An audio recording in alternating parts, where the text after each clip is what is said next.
Okay, so let's talk about what you're going to do to create your own outline. The first thing you want to do is decide how you're going to introduce the topic to your reader. I've given you a couple of options in the slideshow for this, and depending on the option that you choose, you may or may not need a source for this section. Regardless, when you create this section of the outline, you want to indicate on the Roman numeral, which is that big Roman numeral number one, what it is that you're going to do to create that introduction to the topic. And then underneath that, if you're using a source, you want to indicate what that source is. The next step of your outline is going to be proving that the topic is relevant.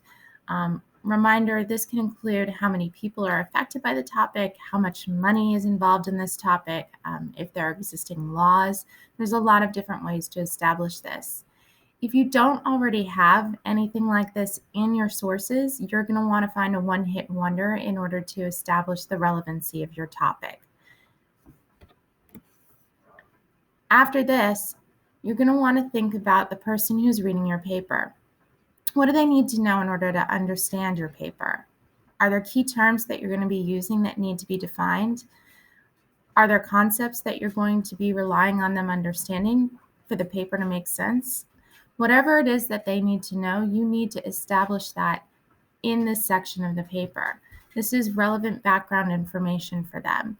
Make sure that you indicate what these things are that you're going to include in this section of your outline, and indicate any sources that you're going to be using in order to do so.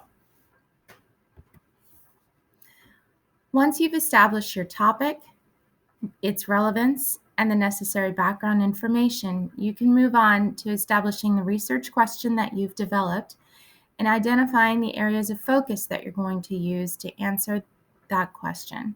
You might need to revisit your research question in light of the sources that you found and the research that you've done. So make sure that the research question you're including in your outline is the one that you're going to use for the paper. Finally, you're going to want to decide whether you want to include a section in your outline that deals with the different perspectives that exist on your topic. This is highly relevant for some of you, but may not work for others. If you're going to have this section in your outline and in your introduction, make sure that you include the sources that you're going to use to establish the various perspectives. This is a really good opportunity to prove that your research question is arguable, which is a key piece of the rubric.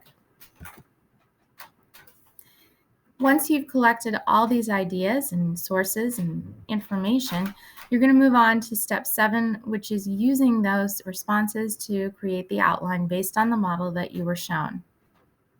After you've done this, make sure that you've included at least 4 sources in your outline. Those can include one-hit wonders.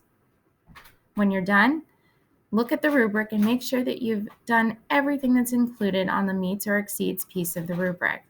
When you're finished, submit. If you have any questions, please contact me and let me know what they are.